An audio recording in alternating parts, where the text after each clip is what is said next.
You know what? So Far So Good is canceled this month. I just want to talk about Black Midi. Hello everyone, and welcome to the OK's Computer YouTube channel. My name is Patrick, and today we're going to be talking about this new Black Midi album. Usually at the beginning of every month, I take this time to talk about the best music released in the previous month.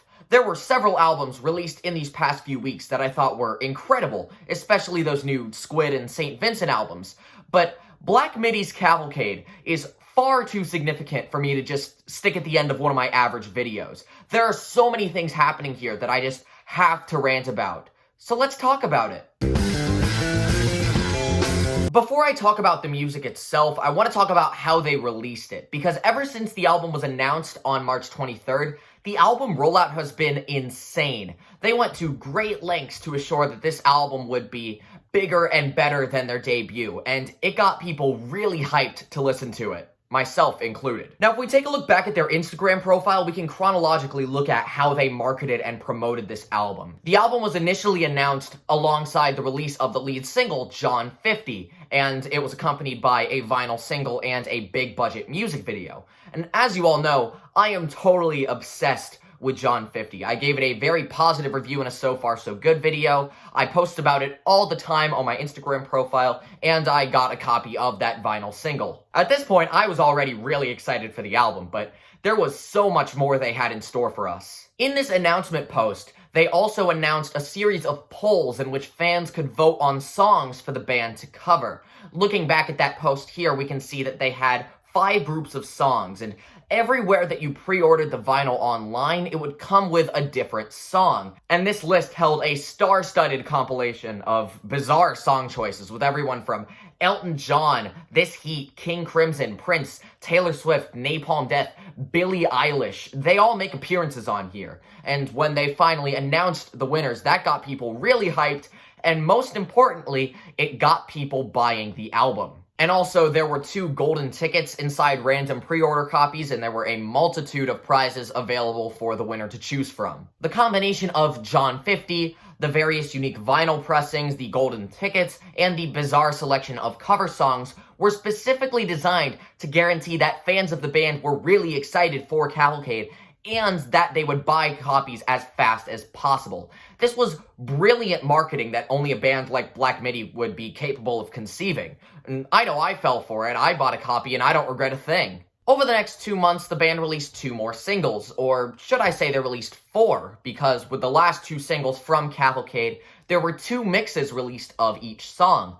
The single Slow was released with the regular album version, as well as a louder single mix, and the song Contra Malaysia Patella was released in both a stereo and a mono mix. I love that they chose to do that, because even if there were some fans that weren't happy with the mono single mix, Black Midi showed fans that they were fully capable of making a quality song no matter how you mixed it. Around the time that Contra Malaysia Patella was released, Cavalcade was also leaked online, with the full album beginning to circulate the internet weeks before its intended release. I had quite a few people DM me a link to the leak, so I did have access to it, but I ultimately chose not to listen to it until the intended release date. I also wanted to shout out the band's KEXP performance. Now, this is a beloved radio station that has hosted performances from all kinds of artists, everyone from Blade to Car Seat Headrest, to Clipping, to Father John Misty, or Run the Jewels, and many, many more. Black Midi had performed there to promote their debut album, Schlagenheim, and they returned to play a new set of 5 songs containing 2 of the new singles, as well as 3 unreleased songs. Of those unreleased songs, 2 of them would appear on the final album, Dethroned and Hogwash and Balderdash,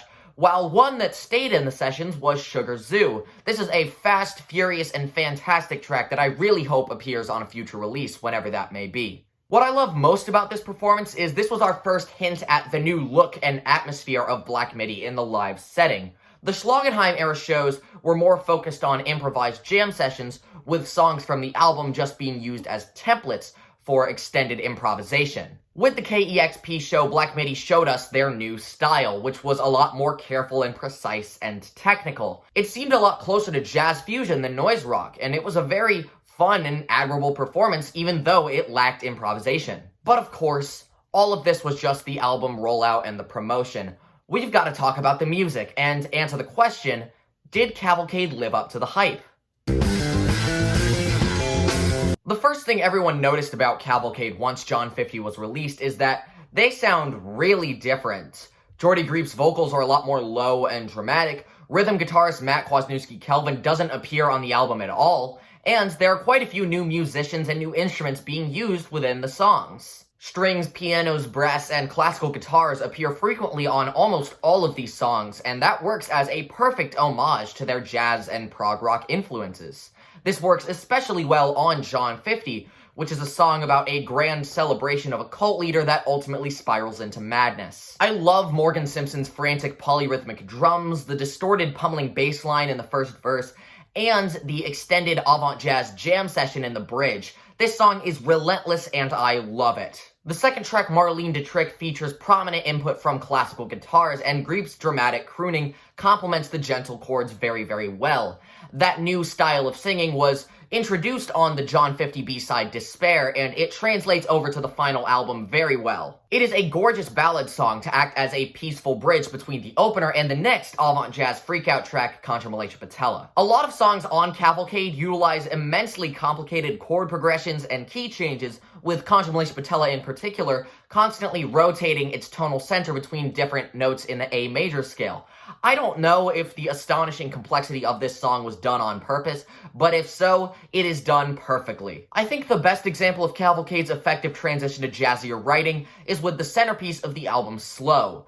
This is the first song on the album to feature vocals from bassist Cameron Picton. His vocal style and stage presence is notably different from Jordy's, appearing to be calm and soft-spoken as a singer, but also capable of delivering terrific screams like on Schlagenheim tracks Near Detroit, Michigan, or Years Ago. But that signature scream is totally absent on Cavalcade, and here we see Cameron diversifying his singing and appearing on quite a few more songs. Slow sees several layers of Cameron's vocals being blended on top of one another to create these stunning delay and echo effects. It's an impressive sign of growth for Cameron as a singer, as well as for the production of Black Midi's albums, and I can't wait to see how this progresses on future projects. But I will admit that Diamond Stuff took quite some time to grow on me. It's a slow burner that takes its time in developing the sound, as opposed to the immediate madness of songs like John 50 or Hogwash and Balderdash. This point does bring me to one of the only flaws within Cavalcade, which is that Diamond Stuff, while very pretty, doesn't really do much in the first half, as the acoustic guitar motif repeats for several minutes with little in terms of variation. Now, if you know me, you know I'm no stranger to extended repetition, and I don't have a problem with it. But after the very furious and dynamic songs in the first half, Diamond Stuff does feel a bit monotonous at times. I still enjoyed it during my first listen, but it wasn't until quite a few days later that I came to appreciate it as much as some of the other songs. In the past 2 weeks, Dethroned has quickly become the fan-favorite Cavalcade song, with some people calling it their best song ever. I don't entirely disagree with that. The song is awesome, and it's surely one of the standout moments on here. I first heard Dethroned during the aforementioned KEXP session, but this final version sounds nothing like that KEXP performance. There was a spoken word intro that they ultimately removed, and the horns are completely absent for most of the song. And that choice to cut the horns was risky given how vital they are to the other tracks, but thanks to some clever mixing and some additional keyboards, it still goes over just fine, and I still found this song to be just as wild and beautiful as the others. And like Dethroned before it, Hogwash and Balderdash was also first introduced during that KEXP show. But this one sounds very different from the other songs. This song is really weird, even by Black Midi standards, with the loudest mixing and shortest length on the album, as well as a lead riff that has a sort of country or blues influence. The fast and funky intro is really weird at first, but the band maintains their traditional avant-jazz charm throughout the rest of the song, so it doesn't really feel like too much of a detour. And Black Midi ends Cavalcade with the song Ascending Forth, an extravagant ballad that is exactly 9 minutes and 53 seconds in length, a clever callback to the first song on their first album. Beginning with a breathtaking classical guitar riff that continues throughout the first 2 minutes, the band slowly piles on more and more instrumentation as the song progresses. Soon the classical guitar makes a seamless transition to the electric, there's a smooth organ accompaniment that emerges, and Morgan Simpson storms into another stellar drum performance. My favorite moment in the track by far is this short bridge section at about 3:25, when most of the instruments drop out except for guitar and vocals. As Jordy continues the bridge, there are these shrill atonal violins that slowly fade in and perfectly complement how tense tense and agitated the lyrics are.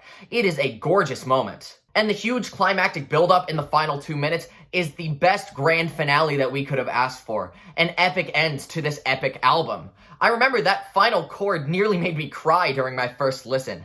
I love this ending so much. And that marks the end of the album, so here is a brief summary of my final thoughts on Cavalcade. I was quite concerned that the sophomore slump would hit Black Midi with drastic consequences, considering the sound that they crafted with their debut was undeniably individual and very hard to improve upon. They must have known that as well, because choosing to swerve in the total opposite direction for their second record ended up working totally in their favor. With Cavalcade, Black Midi have created a bizarre beast of a record that is a lot more premeditated and controlled than its predecessor, but as a result is a lot more dense and impactful. What Cavalcade lacks in fury and raw intensity, it makes up for with ambitious composing and stunning poetry. Taking away all of the improv from their debut had the potential to hinder the magic of the band, but they had the technical skills and the pure creativity to turn this big risk into something truly excellent. I'm not going to give this a numerical score because I don't really do those kinds of reviews, but I will say this.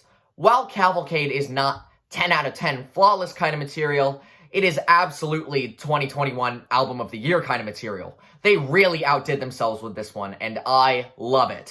Thus ends my rant/review about Black Midi's Cavalcade. Thank you so much for listening, and maybe leave your own thoughts in the comments if you had a different take on it. Remember, opinions change, opinions disagree, and that is totally okay. And that's the end of the video. As always, be sure to like and subscribe if you feel so inclined. Follow my other social media profiles for more content every day, and give my new EP a listen. I think you'll like it.